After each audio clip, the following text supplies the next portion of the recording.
Kalian percaya kalau ada tempat yang terlihat biasa, tapi menyimpan rahasia kelam yang bahkan tidak boleh disebutkan namanya? Sebuah kisah nyata yang dialami seseorang, dan sampai hari ini tidak ada yang berani mendekati tempat itu lagi. Jadi, matikan lampu kalian sekarang, pakai headset dan siapkan diri kalian, karena cerita ini bisa saja terjadi di sekitarmu. Sebelum cerita dimulai, pastikan kalian sudah tekan tombol subscribe, nyalakan loncengnya agar kalian tidak ketinggalan kisah-kisah horor nyata berikutnya.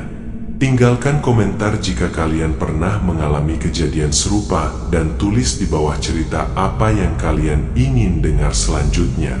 Karena siapa tahu kisahmu yang akan kami angkat berikutnya.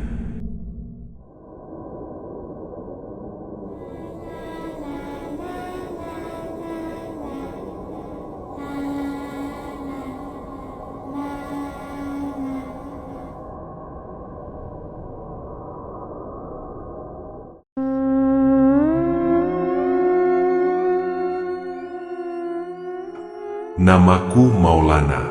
Orang-orang memanggilku Ustaz, meskipun aku merasa belum layak dipanggil begitu. Aku bukan lulusan pondok pesantren besar, ilmuku pas-pasan, tapi aku berusaha istiqomah mengajar ngaji anak-anak desa di daerah terpencil. Setiap malam, selepas maghrib, aku berkeliling dari surau ke surau, mengajar Al-Quran dari mulut ke mulut, dari hati ke hati. Biasanya, aku menutup pelajaran jam 9 malam dan pulang melewati jalan yang sama. Jalan setapak yang membelah hamparan sawah dan berujung di sebuah kompleks makam tua. Malam itu langit mendung. Tidak ada bintang, tidak ada bulan. Hanya suara jangkrik yang terdengar nyaring, seakan memekakan telinga dalam kesunyian. Aku berjalan dengan langkah pelan. Lampu senter kecil di tangan hanya mampu menerangi sekitar 1 meter ke depan. Kuburan itu sunyi seperti biasanya. Tapi entah kenapa, malam ini rasanya berbeda. Angin berembus dingin, menusuk sampai ke tulang. Aku menarik sarung lebih rapat ke badan dan mempercepat langkah. Lalu, aku mendengarnya. Uzubillahi minasyaitonir rajim. Langkahku terhenti, jantungku berdegup keras. Itu suara anak kecil, lembut, pelan, tapi sangat jelas. Ia melantunkan ta'awudz, lalu mulai membaca surat Al-Fatihah dengan suara yang sangat lirih, seperti tertahan isak tangis. Aku memutar tubuhku ke arah suara. Senter kuarahkan ke sisi kanan, tempat asal suara itu. Dan benar, dari balik nisan tua yang berlumut, suara itu terdengar makin jelas. Bismillahirrahmanirrahim. Alhamdulillahirabbil alamin. Tidak ada siapa-siapa di sana. Hanya pusara-pusara batu tua yang sebagian sudah miring, dan beberapa tertutup ilalang tinggi. Aku mencoba menenangkan diri. Mungkin ada anak kecil yang sedang berziarah. Tapi siapa yang ziarah malam-malam begini? Aku berjalan pelan ke arah suara, menelusuri nisan demi nisan. Tapi yang kutemukan hanya dingin dan sunyi. Suara itu berhenti tiba-tiba, seakan tahu aku mendekat. Tiba-tiba, senterku mati.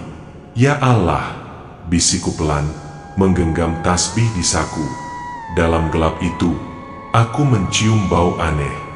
Bau tanah basah bercampur wangi kemenyan, tipis tapi menusuk. Aku mundur 1 langkah, lalu 2 langkah. Saat aku hendak berbalik, aku mendengar suara itu lagi. Tapi kali ini bukan mengaji. Ia hanya berkata 1 kalimat, "Ustaz, ajari aku juga." Suara itu begitu dekat, tepat di belakangku. Aku menoleh dengan gerakan cepat, gemetar, tapi tak ada siapapun. Hanya makam tua yang beku dalam keheningan malam. Tanpa pikir panjang, aku lari. Entah kenapa kakiku rasanya berat, seperti ditarik dari bawah. Tapi aku paksa terus. melewati sawah, menyusuri jalan berlumpur, hingga akhirnya sampai di rumah kontrakan kecilku di pinggir desa. Begitu pintu tertutup, tubuhku ambruk, nafasku tak karuan, dahi penuh keringat. Tapi satu hal yang paling tak bisa kulupakan malam itu, saat aku masuk ke kamar dan menyalakan lampu, sajadahku basah, seolah ada yang baru saja salat di atasnya, dan tercium wangi tanah basah dari balik pintu. Malam itu aku tak bisa tidur. Meskipun tubuh ini lelah luar biasa, mataku tak bisa terpejam. Suara anak itu masih terngiang-ngiang di telinga. "Ustaz, ajari aku juga." Kalimat itu lirih, seolah penuh harap. Tapi dalam nada suaranya, ada sesuatu yang tidak biasa. Seperti suara yang datang dari dasar bumi, dingin, dalam, dan menggigilkan. Aku duduk bersandar di dinding kamar. Tanganku meremas tasbih, bibirku bergetar membaca istighfar berulang kali. Tapi pikiranku tetap tertuju pada sajadah yang basah tadi. Ku bentangkan kembali sajadah itu. Ku pandangi dalam-dalam. Tidak ada air, tidak ada lumpur, tidak ada noda. Tapi permukaannya lembab, bukan karena air biasa, lebih seperti keringat atau air mata. Aku cium perlahan.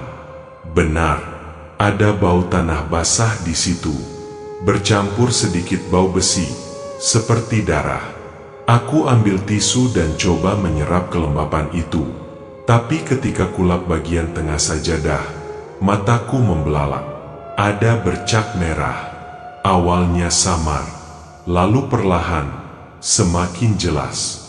Seperti tetesan darah yang mengering tapi muncul kembali, membentuk pola lingkaran kecil, mirip cap telapak tangan anak-anak. Jantungku berdegup kencang. Ku pegang bercak itu. Basah, bukan lumpur. Ini darah segar. Aku spontan mundur. Ku taruh sajadah itu di lantai. Ku tutup dengan kain.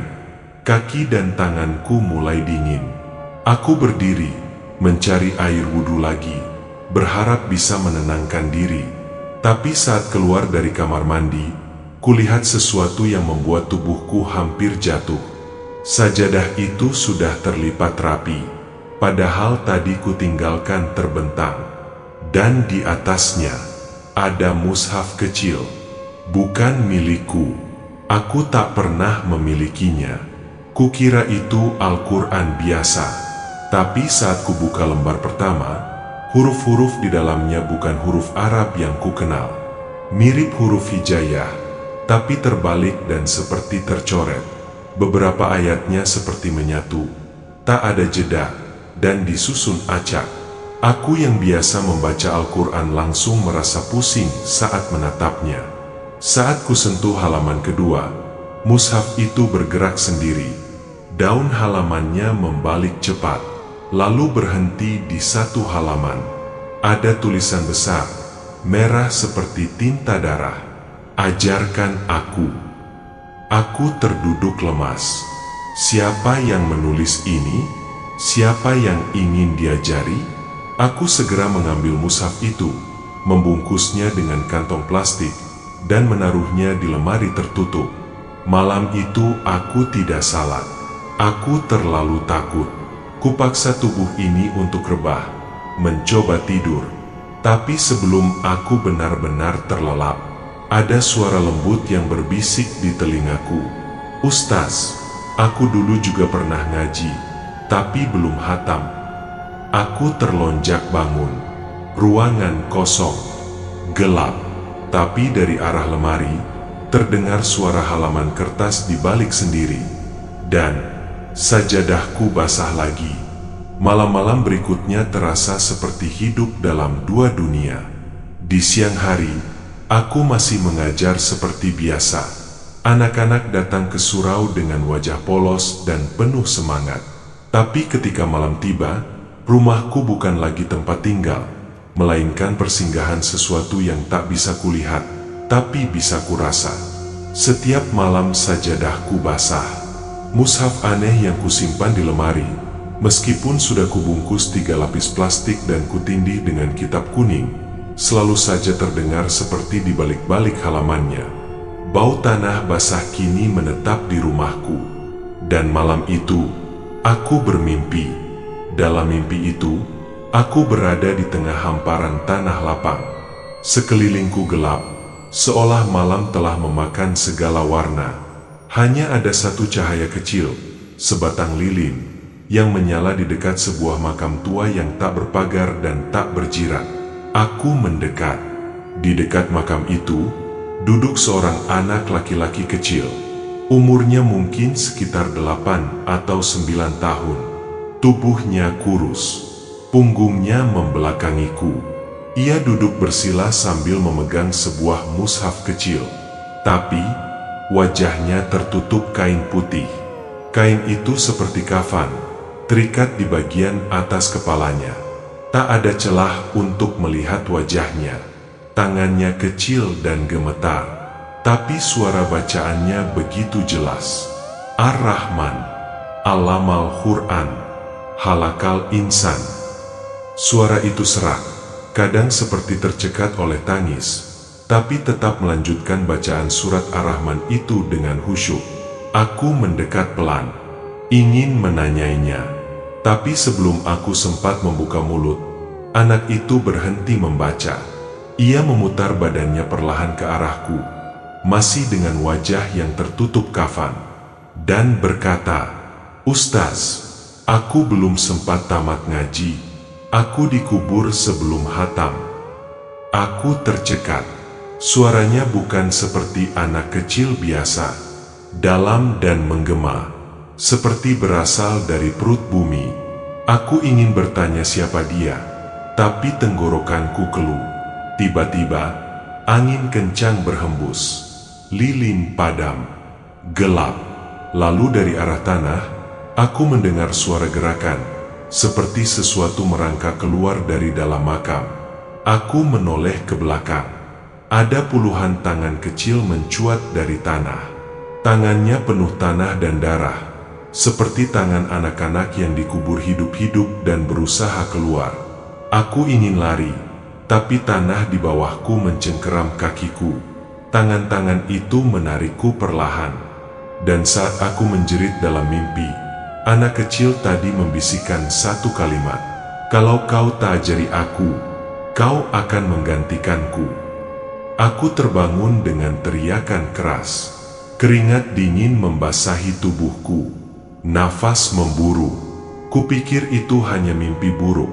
Sampai aku melihat sajadahku sudah terbentang, dan ada tanah basah berserakan di atasnya. Lebih mengerikan lagi, ada jejak kaki kecil dari tanah itu, menuju lemari tempat mushaf aneh disimpan. Pagi harinya aku pergi ke surau lebih awal dari biasanya. Wajahku pucat, mata sembab karena tidak tidur semalaman. Pak Haji Malik, ketua DKM sekaligus orang tertua di desa, melihat kondisiku dan memanggilku ke serambi belakang. "Ustaz Maulana, antum kenapa? Sakit?" tanyanya. Aku ragu, tapi akhirnya aku ceritakan sedikit tentang suara anak kecil dari kuburan, sajadah yang basah, mushaf aneh, hingga mimpi tadi malam.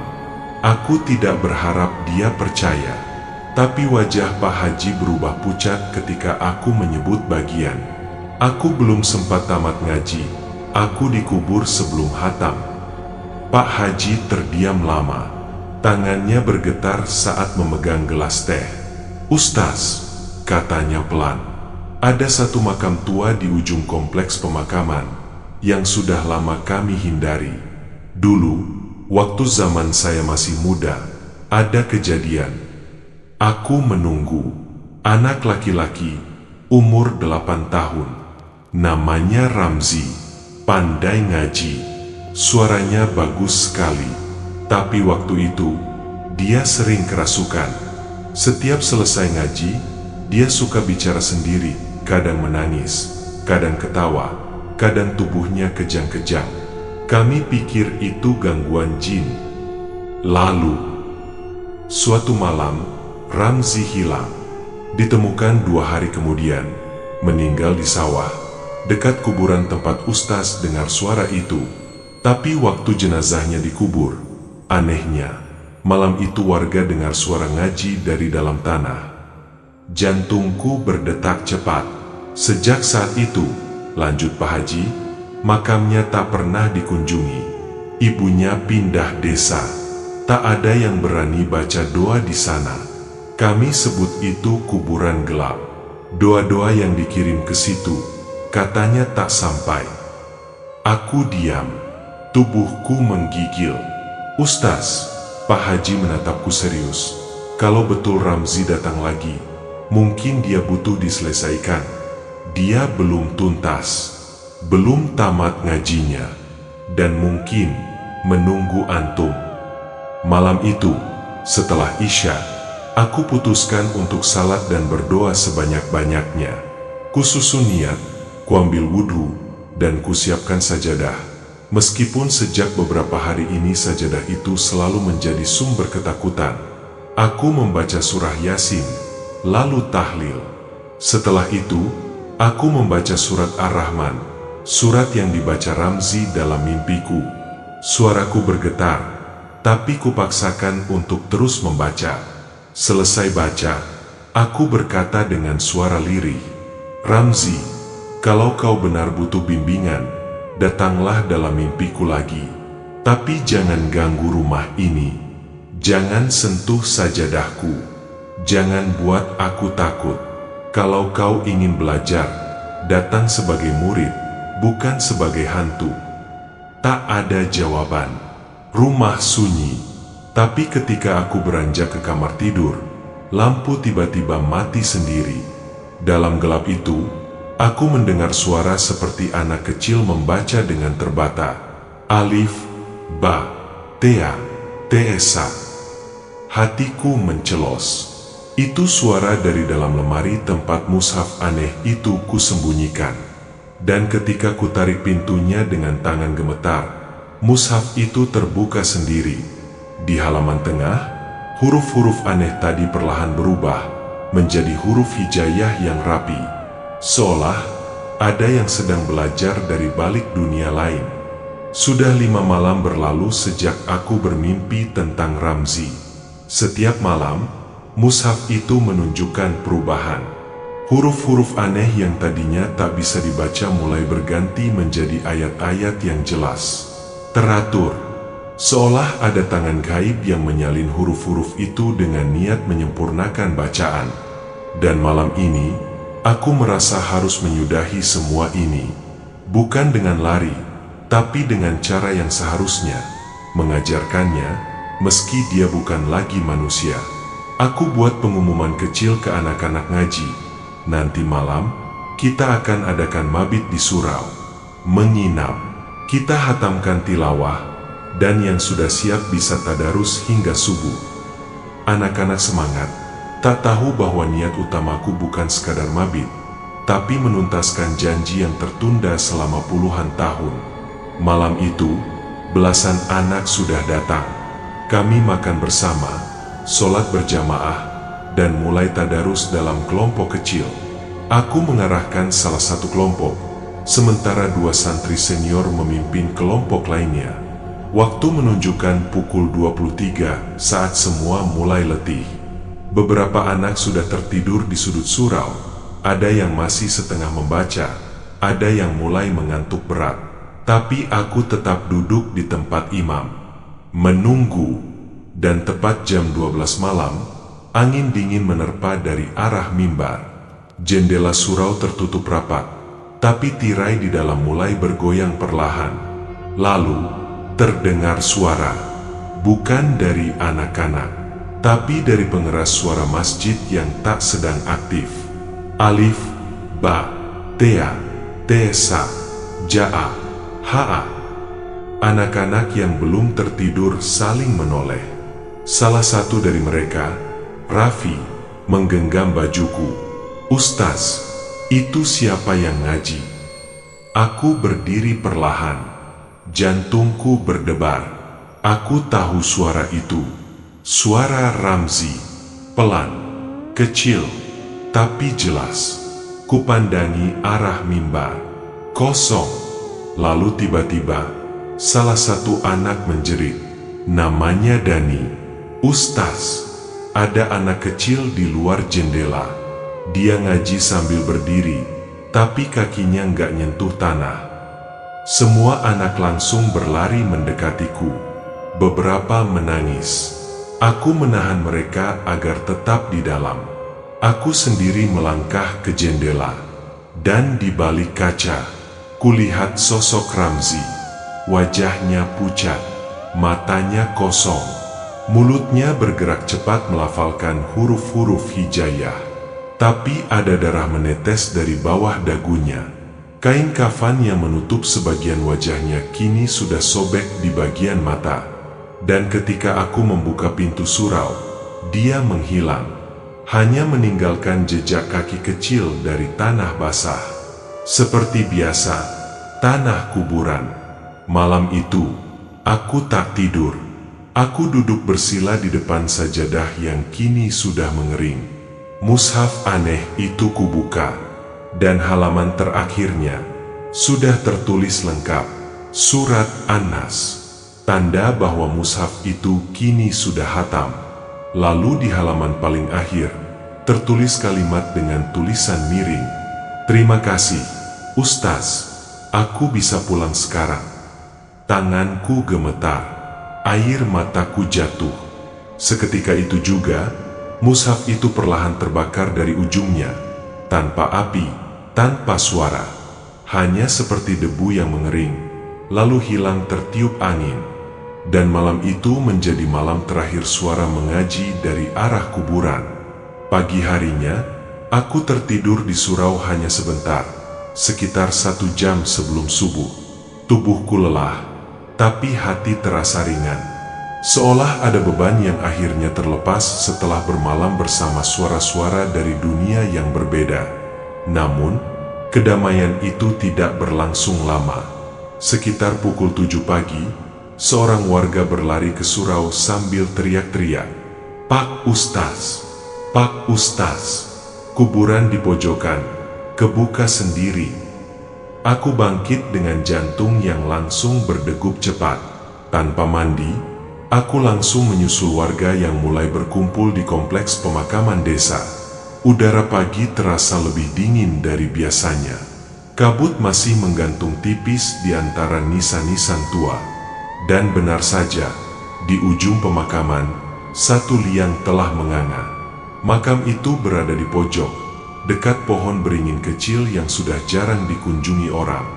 Nisan kayunya miring, berlumut, dan tertulis samar, Ramzi bin Salim, 1992-2000. Kuburan itu terbuka, tanpa bekas cangkul, tanpa tanah yang tercecer kemana-mana. Hanya lubang menganga dengan dasar tanah yang basah. Tapi tak ada jenazah di dalamnya. Kosong, hampa. Siapa yang gali? Tanya salah satu warga. Tidak ada, sahut yang lain. Kami kesini pagi-pagi, sudah begini. Pak Haji Malik datang beberapa menit kemudian. Begitu membaca nama di nisan, wajahnya langsung pucat. Ia menoleh padaku, lalu berbisik, "Ini makam Ramzi, Ustaz yang kau ceritakan." Aku mengangguk perlahan. Dadaku sesak. Lalu salah satu anak-anak santri yang ikut mabit semalam, Dani, mendekat. Ia menyerahkan sesuatu padaku dengan tangan gemetar. Sebuah kertas kecil, seperti sobekan dari kitab. Warnanya kecoklatan, seolah sudah lama terkubur. Di kertas itu tertulis, "Aku sudah pulang. Terima kasih sudah membacakan aku hingga akhir. Jangan izinkan anak lain tertinggal seperti aku. Ngaji tak boleh setengah jalan." Tanganku bergetar memegang kertas itu. Lalu saat kulihat kembali ke arah makam, nisannya retak perlahan. Kayu tuanya patah di tengah, dan dalam sekejap, makam itu runtuh dengan sendirinya. Tanahnya kembali rata, seolah tertutup dari dalam. Warga saling pandang. Tak ada yang bicara, tak ada yang berani menyentuhnya. Sejak hari itu, suara mengaji dari arah kuburan benar-benar hilang. Mushaf aneh di rumahku sudah menjadi abu, dan tak ada lagi sajadah basah di waktu subuh. Tapi kejadian itu menyisakan bekas. Setiap kali aku memimpin tadarus anak-anak, selalu kuingatkan, ngaji bukan hanya soal bisa baca, tapi soal menyelesaikan apa yang telah kita mulai. Karena kadang yang tak selesai, menunggu, meski dari dalam kubur. Seminggu berlalu sejak makam Ramzi tertutup dengan sendirinya. Semua kembali tenang. Anak-anak kembali semangat belajar mengaji. Tak ada lagi suara misterius, tak ada sajadah basah, tak ada mushaf penuh huruf asing. Aku pikir kisah ini telah usai. Sampai pada suatu sore, Pak Haji Malik datang membawakan sebuah surat. Amplop coklat tua, tanpa perangko, hanya tulisan tangan yang rapi. Untuk Ustaz Maulana Surau An-Nur, Dusun Karangjati. Aneh, ujar Pak Haji, ini tidak dikirim lewat pos, tapi ada yang meletakkannya di bawah pintu kantor desa. Aku buka perlahan. Di dalamnya ada selembar surat yang ditulis dengan tangan gemetar, dan sepotong foto lama yang nyaris lusuh. Suratnya berbunyi, Assalamualaikum, Ustaz Maulana. Saya Siti Aminah, mantan guru TK di Desa Karangjati, 25 tahun lalu. Mungkin nama saya tidak dikenal lagi sekarang, tapi saya pernah menjadi guru kecil Ramzi. Anak itu sangat manis, pintar, dan paling rajin mengaji. Tapi dia menyimpan luka besar yang tak pernah kami bisa pahami. Beberapa bulan sebelum Ramzi meninggal, dia sering mengaku bertemu seseorang yang mengajarinya mengaji di mimpi. Katanya, orang itu berjubah putih, wajahnya kabur, dan suaranya seperti gema. Tapi setiap kali Ramzi mengaji bersama sosok itu dalam mimpi, keesokan harinya dia selalu sakit. Kadang demam tinggi, kadang matanya merah, kadang seperti lupa huruf-huruf yang sudah dia hafal. Kami curiga dia diganggu jin. Bahkan ibunya sempat bilang, Ramzi bilang dia tidak ingin mati sebelum khatam. Tapi dia keburu meninggal dalam keadaan belum tamat bacaan. Yang membuat saya menulis surat ini, Ustaz, adalah mimpi saya 2 malam lalu. Ramzi datang ke mimpi saya, tapi kali ini dia tersenyum. Wajahnya tenang. Dia berkata, sudah selesai. Terima kasih sampaikan ke Ustaz Maulana. Lalu dia pergi berjalan ke arah cahaya, dan saya terbangun sambil menangis.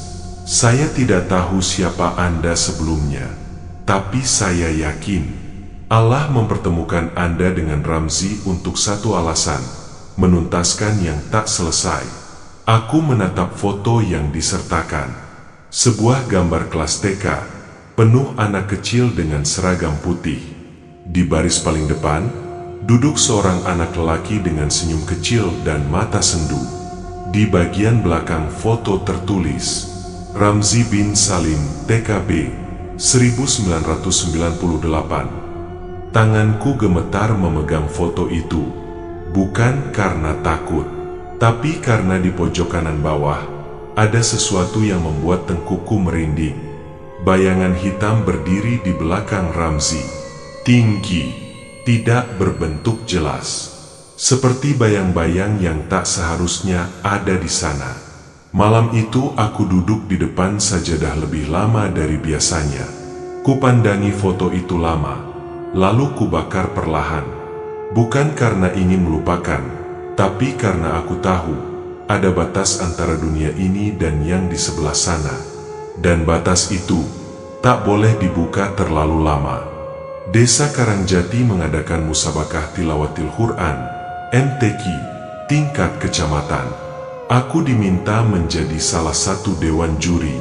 Sebuah kehormatan, tentu saja, tapi juga membuat hatiku resah. Karena entah kenapa, sejak menerima surat dari Bu Siti Aminah, aku sering merasa diawasi. Setiap malam ada suara langkah kecil di pelataran surau. Tapi saat kulihat keluar, tak ada siapa-siapa. Lomba MTQ digelar di aula desa. Anak-anak dari berbagai dusun datang dengan penuh semangat, membawa Al-Quran masing-masing. Aku duduk bersama dua juri lain, mencatat penilaian sambil mengamati wajah-wajah para peserta. Semuanya berjalan normal, sampai giliran peserta nomor 27, Raffi dari dusun Banyu Urip. Anak laki-laki itu mengenakan baju koko putih, peci hitam, dan membawa mushaf kecil. Wajahnya pucat. Sejak dari belakang panggung, dia tampak gugup. Ibunya terus membisikkan doa di telinganya. Namun saat ia berdiri di depan mikrofon, sesuatu terjadi. Raffi membeku, tangannya gemetar. Lalu ia berkata pelan, dengan suara yang tak seperti anak-anak seusianya, "Ustaz, saya belum siap, tapi saya harus lanjut. Ya, karena ini janji saya." Aku langsung menatap tajam ke arah Raffi. Suaranya, itu suara Ramzi. Persis seperti yang kudengar saat malam-malam ganjil di surau. Raffi membuka mushaf. Tapi bukan halaman yang biasa dibaca peserta MTQ. Dia mulai dari awal. Bismillahirrahmanirrahim. Alif Lam Mim. Suaranya bening, tajwidnya sempurna, lafalnya nyaris seperti kari dewasa. Seluruh aula hening. Saat dia melanjutkan ke ayat berikutnya, udara terasa dingin. Angin tiba-tiba berembus dari jendela yang tertutup. Mikrofon bergetar sendiri. Beberapa penonton mulai saling berbisik, tapi Raffi terus membaca sampai surat An-Nas. Dan setelah mengucapkan Minal Jinnati Wanas, ia diam. Matanya menutup, lalu ambruk ke lantai. Ibunya menjerit dan berlari ke depan. Kami semua berhamburan, memanggil bantuan. Tapi saat aku duduk di samping tubuh Raffi, ia membuka mata dan berbisik dengan suara terakhir yang tak akan pernah kulupa. "Sekarang benar-benar selesai, Ustaz." Lalu ia pingsan. Beberapa menit kemudian, Raffi sadar. Tapi ia sama sekali tak ingat apa yang terjadi. Ia pikir belum giliran tampil. Bahkan ia bingung kenapa orang-orang menatapnya ketakutan. Saat diperiksa oleh bidan desa, kondisinya normal. Tidak panas, tidak pingsan karena kelelahan. Seolah tubuhnya hanya dipinjam sebentar. Dan malam harinya, aku kembali menemukan secari kertas di sajadahku. "Terima kasih, Ustaz. Kini aku telah menjadi kari. Doakan aku tetap mengaji di tempat yang lebih terang." Malam itu, aku berjalan menuju pemakaman desa dengan membawa beberapa butir kurma dan air zam-zam. Angin dingin menusuk kulit. Kabut pekat melingkupi setiap sudut kuburan tua itu. Lampu senter yang kugenggam menari-nari di antara nisan yang tak beraturan. Aku berdiri di dekat tempat makam Ramzi dulu berada. Kini sudah tertutup rapat, tanahnya rata, seperti biasa. Tapi aku merasa ada sesuatu yang berbeda. Di tengah tanah, aku melihat ada tunas hijau kecil tumbuh dari tanah yang lembab. Tunas itu berkilau seperti diselimuti embun. Tapi anehnya, tanaman itu tumbuh dari tanah kuburan. Hatiku bergetar. Kuambil sedikit tanah di sekitar tunas itu dan kubersihkan perlahan. Tiba-tiba angin berhembus kuat dan suara lirih mengaji terdengar di sekeliling. "Qul huwallahu ahad, Allahus syamad." Suara itu lembut, tapi penuh kekuatan. Seolah ribuan anak mengaji dalam satu suara. Aku menangis. Kubuka tas dan mengeluarkan air zam-zam. Lalu kubasahi tanah di sekitar tunas tersebut. Sambil berdoa, Aku mulai membaca surat Al-Fatihah dan ayat kursi, mengiringi tanaman itu yang perlahan tumbuh jadi ranting kecil dengan daun-daun hijau segar. "Ramzi, semoga kau damai di sana," aku berbisik. Doaku, semoga tunas ini menjadi tanda bahwa setiap jiwa yang belum selesai belajar akan selalu diberi kesempatan kembali oleh Allah yang Maha Penyayang. Di saat itu, aku tahu, meski Ramzi sudah pergi, pesan yang dibawanya tidak akan pernah hilang. Setiap anak, setiap orang yang ingin belajar, harus diberi kesempatan menyelesaikan bacaannya. Karena mengaji bukan hanya soal lisan, tapi soal hati dan jiwa yang tumbuh. Setelah kejadian di makam Ramzi, desaku berubah. Aku merasa ada semangat baru yang tumbuh di hati anak-anak. Mereka bukan hanya sekadar belajar mengaji, tapi mulai merasakan makna dan kedalaman dari bacaan mereka. Di Surau An-Nur, aku mulai mengadakan kelas mengaji malam khusus untuk anak-anak yang kesulitan. Kupastikan tidak ada yang berhenti setengah jalan. Dengan penuh kesabaran, aku dampingi mereka sampai khatam. Setiap kali membaca surat Al-Fatihah atau ayat-ayat lain, aku selalu ingat pesan Ramzi dan suara karinya dari alam gaib. Suatu malam, saat kami tadarus bersama, aku melihat Dani, anak yang ikut mabit semalam di kuburan, menangis. Dia bilang, "Ustaz, aku merasa ada Ramzi yang menemani saat aku belajar. Seperti ada suara lembut mengaji bersamaku." Aku tersenyum. Itulah warisan Ramzi, semangat yang tak mati dan doa yang terus hidup. Beberapa bulan kemudian, aku mendapatkan kabar dari Pak Haji Malik. "Ustaz, makam Ramzi kini menjadi tempat ziarah kecil bagi para orang tua dan anak-anak. Mereka datang berdoa dan berjanji akan menyelesaikan mengaji mereka." Aku merasa bangga sekaligus terharu. Kisah Ramzi yang penuh misteri telah berubah menjadi pelajaran berharga untuk desa kami. Pada akhirnya, aku sadar bahwa suara anak mengaji dari kuburan bukan hanya suara gaib yang menakutkan, tapi suara harapan. Suara yang mengingatkan kita untuk tak pernah berhenti belajar dan berdoa. Semoga Ramzi dan semua jiwa yang belum selesai belajar diberi tempat terbaik di sisi Allah.